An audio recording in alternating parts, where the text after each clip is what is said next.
पिछली कक्षा में हम मार्क्स का अतिरिक्त मूल्य का सिद्धांत पढ़ रहे थे और आपको बताया था किस प्रकार से मार्क्स अपने अतिरिक्त मूल्य के सिद्धांत को श्रम के सिद्धांत पर आधारित मानता है और ये बताता है कि जो अतिरिक्त मूल्य है वो मानवीय श्रम पर आधारित है और मानवीय श्रम पर आधारित होने के कारण क्योंकि मानव अपने श्रम के द्वारा अतिरिक्त मूल्य को अर्जित करता है तो उस पर अतिरिक्त मूल्य पर श्रमिक वर्ग का मजदूर वर्ग का ही अधिकार होना चाहिए।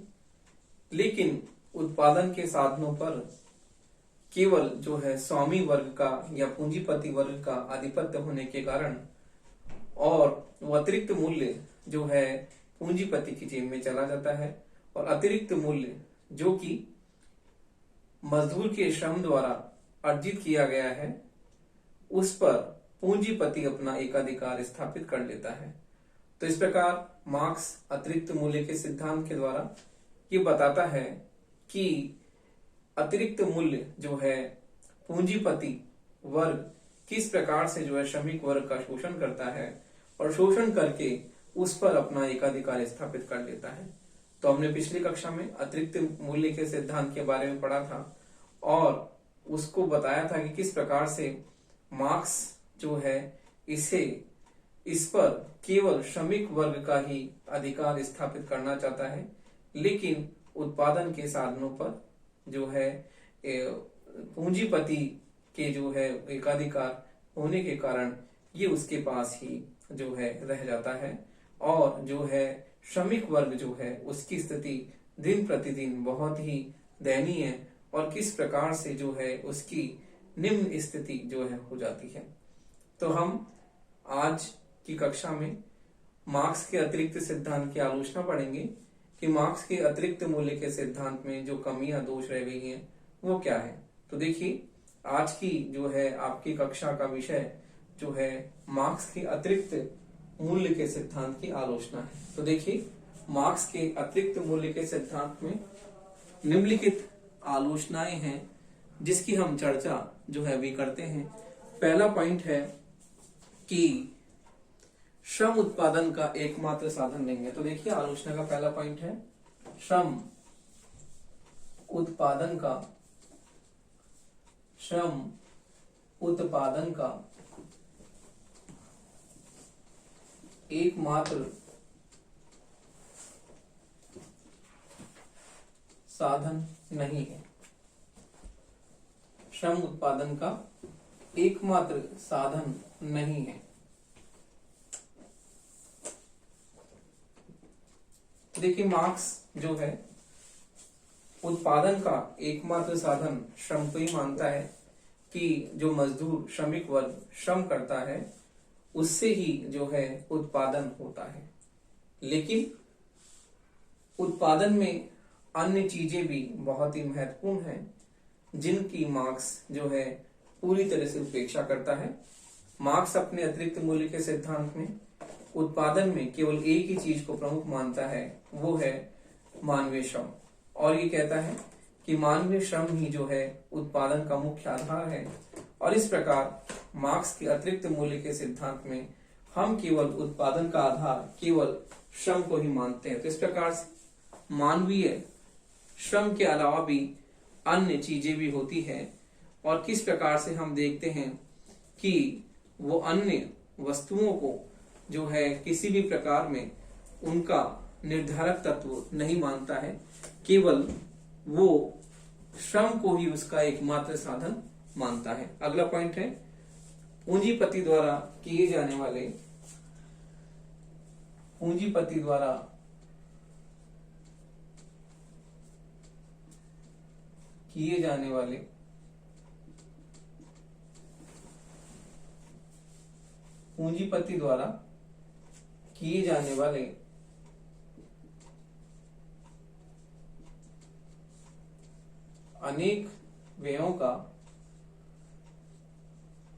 अनेक व्ययों मतलब खर्चों का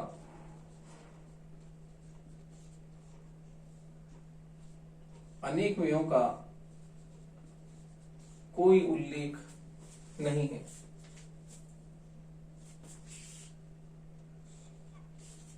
कोई उल्लेख नहीं है।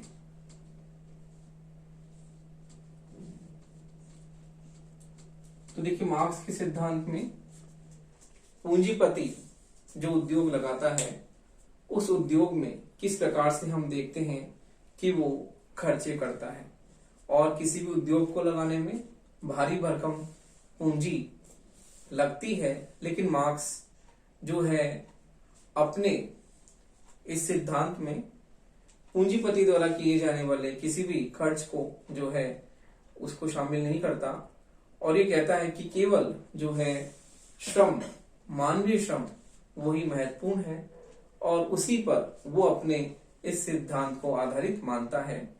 लेकिन हम देखते हैं कि वास्तव में जो ये बड़े बड़े उद्योग जो पूंजीपति लगाते हैं उनमें किस प्रकार से पूंजी जो है वही लगाते हैं और लाभ को ही वही प्राप्त करते हैं, क्योंकि पूंजी वास्तव में वो लोग लगाते हैं। लेकिन मार्क्स किस प्रकार से पूंजीपति अपने उद्योग को लगाता है, उसमें कितनी मेहनत वो अपनी खर्च करता है, उसके अलावा जिस प्रकार से लेबर को जो है उसको किस तरह से उसको उसकी जो है आवश्यकता जो होती है उसकी पूर्ति वो करता है, और भी अनेक संसाधन होते हैं उद्योगों में।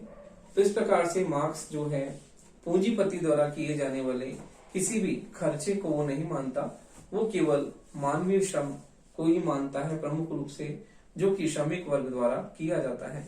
अगली आलोचना है कि सिद्धांत अस्पष्ट और अतिरंजित है।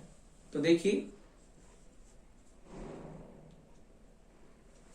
सिद्धांत अस्पष्ट और अति रंजित है। तो देखिए सिद्धांत अस्पष्ट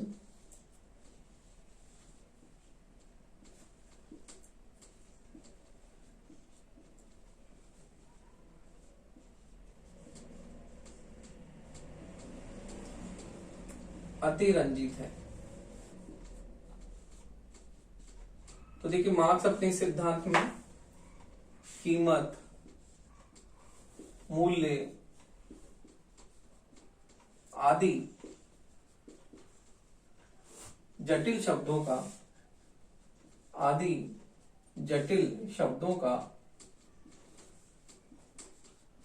प्रयोग करता है। मार्क्स अपने सिद्धांत में कीमत, मूल्य आदि किस प्रकार से जटिल शब्दों का वो प्रयोग करता है, और इस प्रकार हम देखते हैं कि इसका जो वो प्रयोग वो किस प्रकार से जो है हम देखते हैं कि वर्तमान में वास्तविक जगत पर जो है ये दर्शन लागू नहीं होता।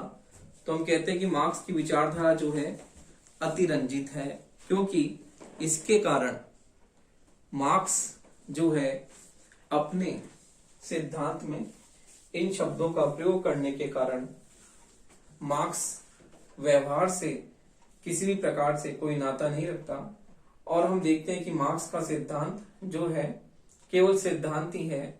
व्यवहार में हम मार्क्स के सिद्धांत की बात नहीं कर सकते कि ये व्यवहारिक है, क्योंकि पूंजीपति अपनी पूंजी लगाता है, और किस प्रकार से वो मुनाफा जो है मार्क्स इसमें दुगने तिगने मुनाफे की बात करता है, तो उस पर जो है पूंजीपति का ही हम देखते हैं कि पूंजी वही लगाता है तो उसका मुनाफा भी उसी को ही मिलता है।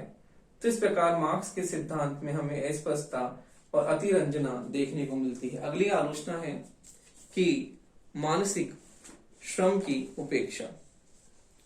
तो देखिए मानसिक श्रम की उपेक्षा।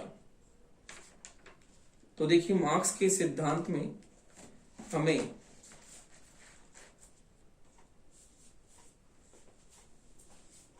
देखिए मानसिक श्रम की उपेक्षा,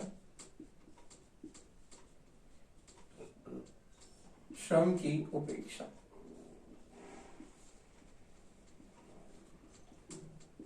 तो देखिए मार्क्स के सिद्धांत में मार्क्स केवल शारीरिक श्रम, मार्क्स केवल शारीरिक श्रम को ही मार्क्स केवल शारीरिक श्रम को ही महत्वपूर्ण मानता है। मार्क्स केवल शारीरिक श्रम को ही उसने महत्वपूर्ण माना है, मानसिक श्रम को नहीं। तो देखिए, शारीरिक श्रम को ही महत्वपूर्ण माना है,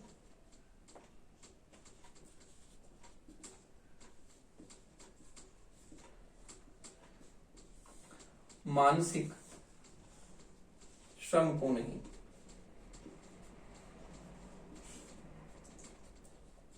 तो देखिए, मानसिक श्रम में तकनीकी ज्ञान,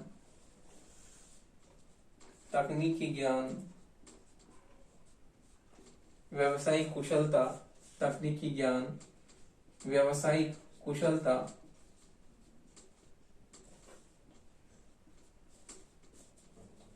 प्रबंधन क्षमता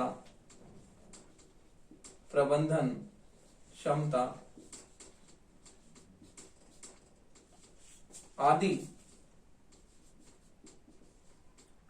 गुण होते हैं।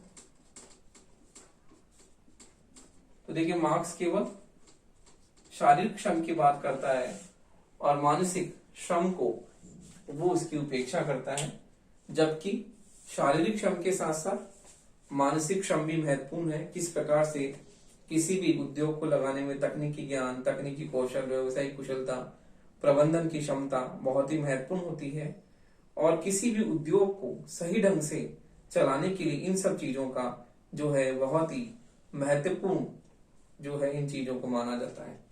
तो इस प्रकार मार्क्स केवल जो है शारीरिक श्रम की बात करता है और मानसिक श्रम की जो है बिल्कुल उपेक्षा करता है।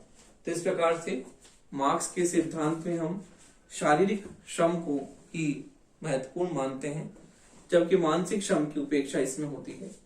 अगला है सिद्धांत विरोधाभास युक्त है। तो देखिए,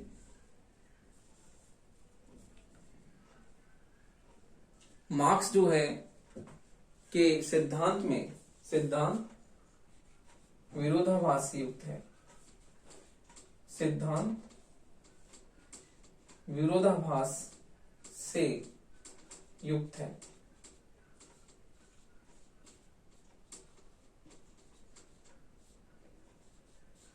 तो किस प्रकार मार्क्स एक तरफ तो केवल शारीरिक श्रम की बात करता है कि जो मजदूर है, किसान है, श्रमिक है, वो श्रम करता है और अपने श्रम से वो क्या करता है, अपने श्रम से वो अतिरिक्त मूल्य का क्या करता है, सृजन करता है।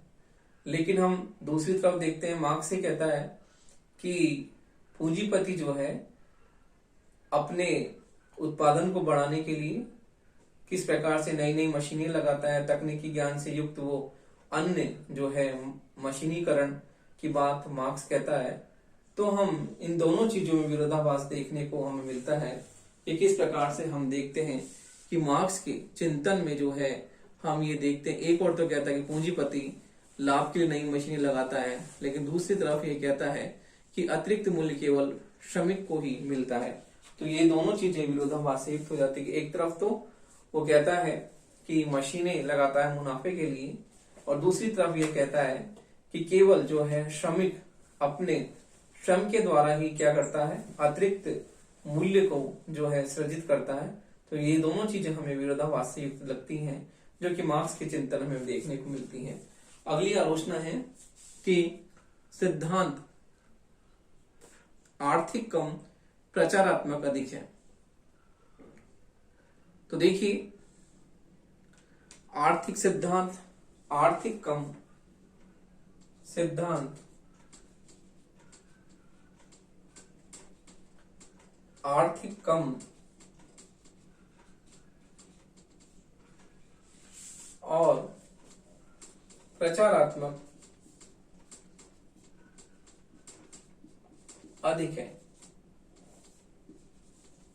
तो देखिए, मार्क्स के इस सिद्धांत में हम देखते हैं कि सिद्धांत का आर्थिक जो है वो पक्ष कम है और प्रचारात्मक अर्थात प्रचार बहुत ज्यादा मार्क्स इस सिद्धांत में करता हुआ हमें दिखाई देता है कि सिद्धांत में मार्क्स के जो है आर्थिक होने की अपेक्षा ये प्रचारात्मक अधिक है, क्योंकि इसका उद्देश्य वस्तु के मूल्य के कारण विधिवत विवेचना नहीं बल्कि पूंजीवादी व्यवस्था में श्रमिक वर्ग के साथ किए जाने वाले अन्याय का प्रकार है।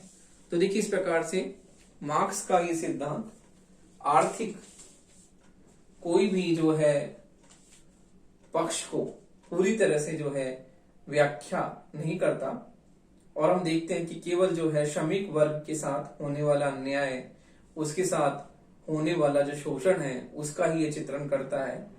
तो हमें देखते हैं कि इस सिद्धांत का महत्व आर्थिक नहीं है, केवल प्रचारात्मक ज्यादा है। तो इस प्रकार मार्क्स के अतिरिक्त मूल्य के सिद्धांत की हम जो है उपयुक्त आलोचनाओं के आधार पर यह कह सकते हैं कि मार्क्स ने जो है अपने इस सिद्धांत का किस प्रकार से उसका सिद्धांत महत्वपूर्ण है। लेकिन उसके साथ साथ ही हम देखते हैं कि मार्क्स जो है इस सिद्धांत में किसी भी प्रकार से कोई महत्वपूर्ण आर्थिक पक्ष जो है नहीं रख पाता है। तो इस प्रकार हमें कह सकते हैं कि मार्क्स के अतिरिक्त मूल्य के सिद्धांत के द्वारा मार्क्स केवल श्रमिक वर्ग के शोषण का ही चित्रण करता है। वास्तव में जो है उसके इस चिंतन में किसी प्रकार का कोई आर्थिक पक्ष हमें जो है स्पष्ट रूप से जो है दिखाई नहीं देता है। तो देखिए, ये अतिरिक्त मूल्य का सिद्धांत जो है आपका जो है पूरा हो गया है, और इसके बाद में हम देखते हैं कि मार्क्स के चिंतन में हम देखते हैं किस प्रकार से जो है मार्क्स अगले अपने जो है सिद्धांत के द्वारा किस प्रकार जो है मार्क्स बताता है। तो देखिए, मार्क्स का जो आपका अगला जो पॉइंट है वो है राज्य और शासन संबंधी विचार। तो देखिए, आपके अतिरिक्त मूल्य के सिद्धांत के बाद में मार्क्स का राज्य सिद्धांत महत्वपूर्ण है, और कई बार आपके प्रश्न भी आ जाता है कि मार्क्स के राज्य संबंधी विचारों को स्पष्ट कीजिए। तो देखिए, मार्क्स की राज्य संबंधी अवधारणा।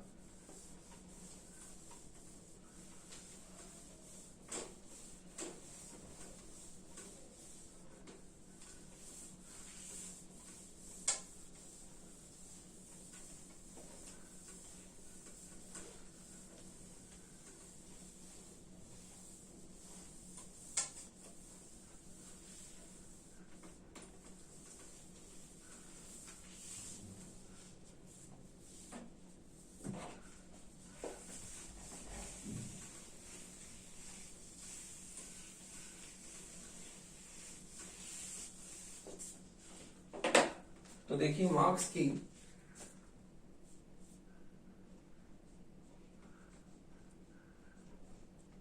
राज्य संबंधी अवधारणा। मार्क्स की राज्य संबंधी अवधारणा। Marks views on state. राज्य संबंधी अवधारणा।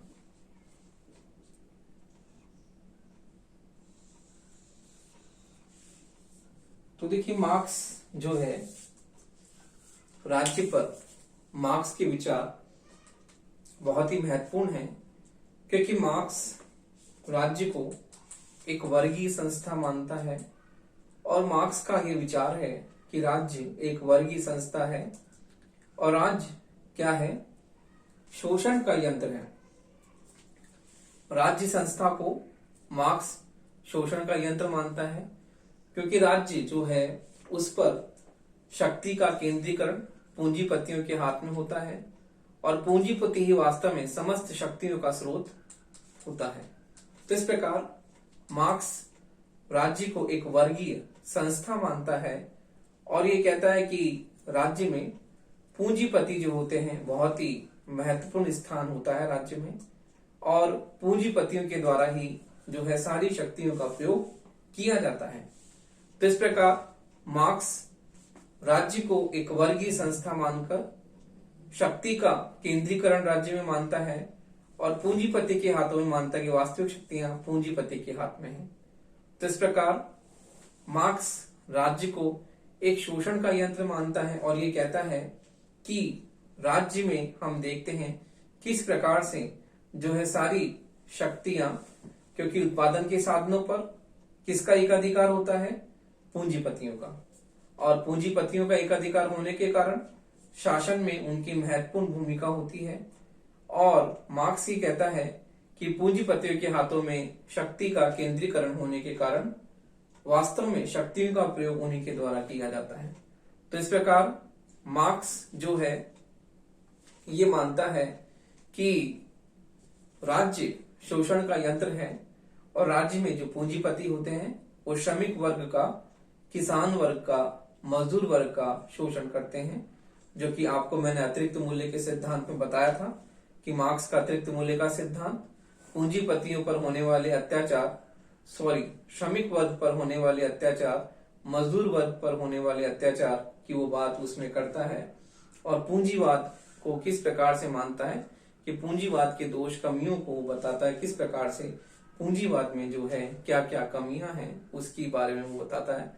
तो इस प्रकार मार्क्स जो है राज्य को एक वर्गीय संस्था मानता है और ये कहता है कि राज्य जो है वो समाज के कल्याण के लिए है, लेकिन फिर भी मार्क्स जो है राज्य की इस परंपरागत सिद्धांत से असहमत है कि राज्य व्यक्तियों के कल्याण के लिए है। तो मार्क्स राज्य को एक वर्गीय संस्था मानता है और ये कहता है कि राज्य जो है, राज्य की उत्पत्ति का कारण वर्ग विभेद है। तो देखिए इस प्रकार मार्क्स जो है राज्य को एक वर्गीय संस्था मानता है और किस प्रकार ये कहता है कि राज्य एक वर्गीय संस्था है, राज्य एक वर्गीय संस्था है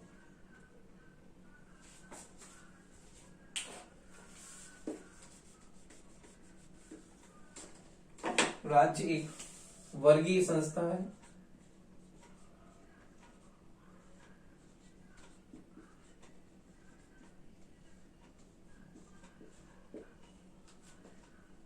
तथा यह शोषण का यंत्र है, तथा यह शोषण का यंत्र है। इसमें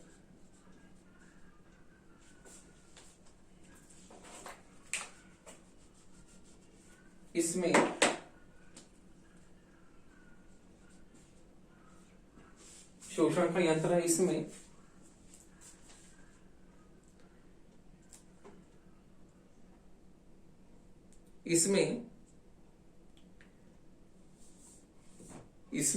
शासन की शक्तियां, शासन की वास्तविक शक्तियां, इसमें शासन की वास्तविक शक्तियां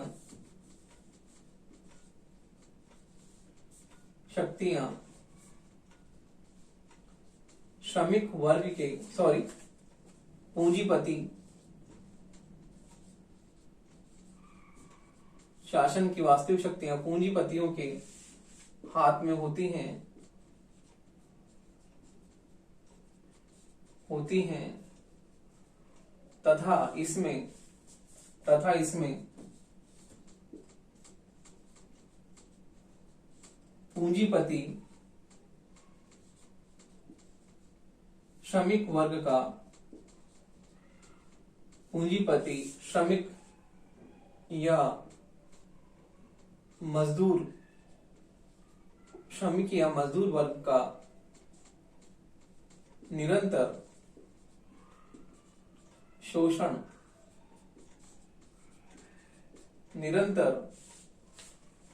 करता है। इसमें पूंजीपति श्रमिक या मजदूर वर्ग का निरंतर शोषण करता है। और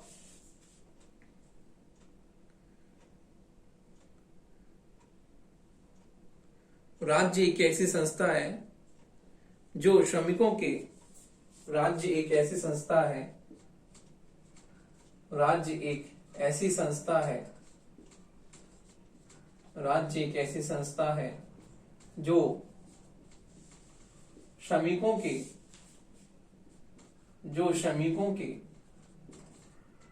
अतिरिक्त मूल्य को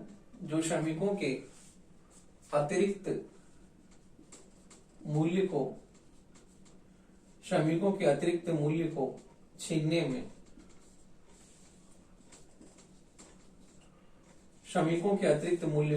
में पूंजीपति वर्ग की सहायता करता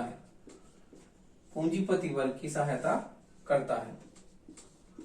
तो देखिए, इस प्रकार से जब मार्क्स राज्य को एक वर्गीय संस्था मानता है और शोषण का यंत्र मानता है कि राज्य एक वर्गीय संस्था है जिसमें दो वर्ग निरंतर रहते हैं, शासक वर्ग और दूसरा है शोषित वर्ग। तो देखिए, इस प्रकार से मार्क्स ये मानता है कि इस राज्य रूपी संस्था में दो वर्ग बने रहते हैं जिनमें निरंतर संघर्ष होता है, क्योंकि एक वर्ग इनके हितों में परस्पर टकराहट होती है, इनके हित विरोधी होते हैं और इस कारण से हम देखते हैं कि इन दोनों वर्गों में संघर्ष निरंतर बना रहता है।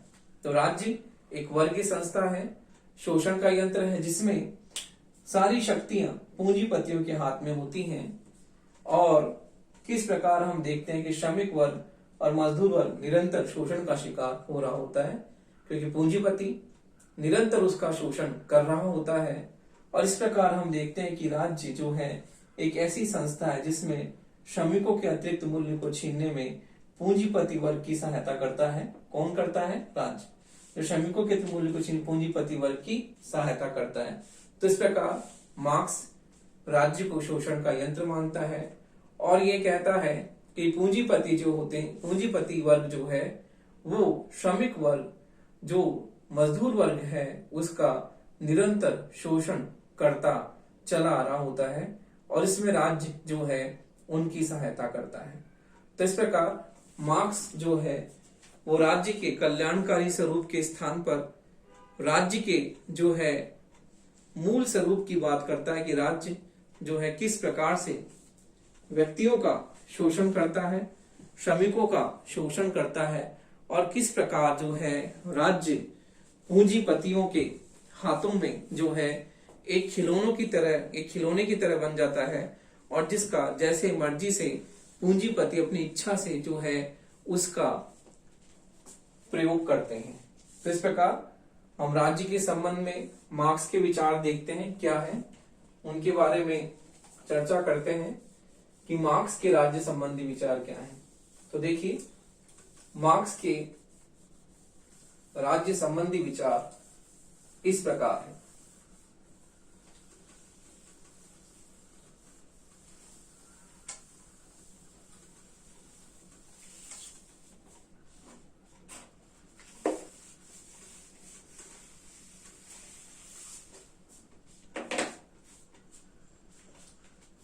तो देखिए, मार्क्स के राज्य संबंधी विचार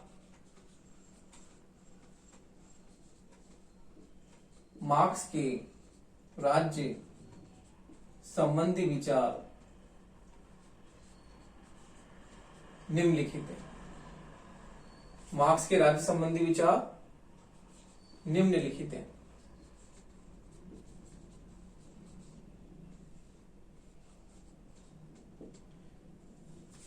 पहला पॉइंट है कि राज्य की उत्पत्ति का कारण वर्ग विभेद है। तो देखिए, राज्य की उत्पत्ति का कारण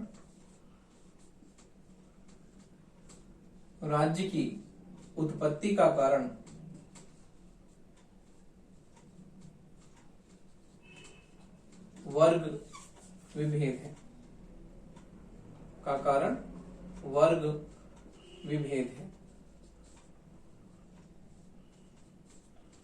तो देखिए, मार्क्स का ये मानना है कि राज्य की जो उत्पत्ति जो है उसके बारे में मार्क्स ये कहता है कि राज्य एक वर्गीय संस्था है और वर्गीय संस्था होने के कारण राज्य का जो उत्पत्ति हुई है वो वर्गों के कारण हुई है। तो राज्य एक वर्गीय संस्था है और इस प्रकार जो है हम देखते हैं कि आदिम अवस्था में तो मार्क्स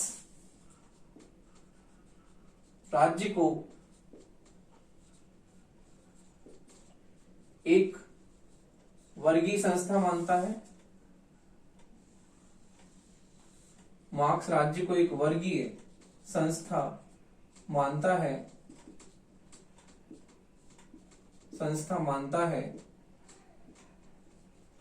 और यह कहता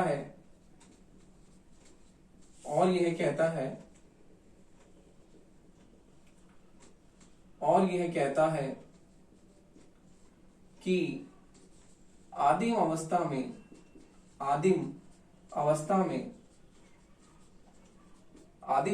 में व्यक्तियों के हितों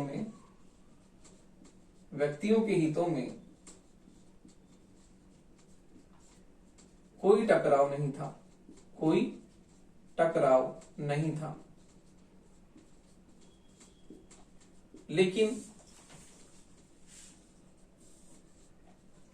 लेकिन राज्य का जो स्वरूप, लेकिन हम देखते हैं,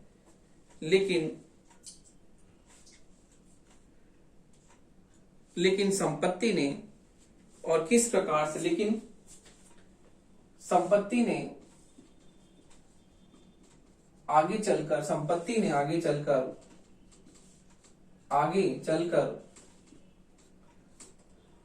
समाज को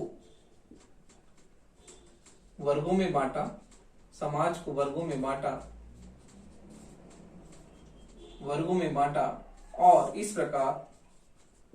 और इस प्रकार दोनों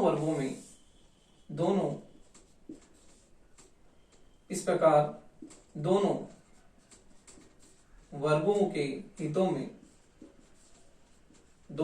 के हितों में विरोध होने के कारण निरंतर संघर्ष की स्थिति बनी रहती है। तो इस प्रकार से मार्क्स राज्य को एक वर्गीय संस्था मानता है और यह कहता है कि आदिम अवस्था में मनुष्य के हितों में कोई टकराव नहीं था, मनुष्य समाज में ही मिलकर रहते थे, क्योंकि उसमें जो है किसी प्रकार का कोई वर्ग नहीं था। लेकिन फिर जैसे जैसे जो है समय का पहिया आगे बढ़ता गया और जो है दूसरी तीसरी अवस्थाएं आती गई, तो मनुष्य जो है किस प्रकार से वर्गों में बंट गया और मनुष्य जो है वर्गों में बंटने के कारण उसके हितों में जो है टकराहट होने लगी, और किस प्रकार से हम देखते हैं कि मनुष्य के जो हितों में दोनों वर्गों के हितों में विरोध होने के कारण निरंतर संघर्ष की स्थिति बनी रही। तो इस प्रकार मार्क्स राज्य को एक वर्गीय संस्था मानता है, जिसमें हम देखते हैं दोनों वर्गों के हितों में टकराव होने के कारण निरंतर संघर्ष की स्थिति बनी रहती है।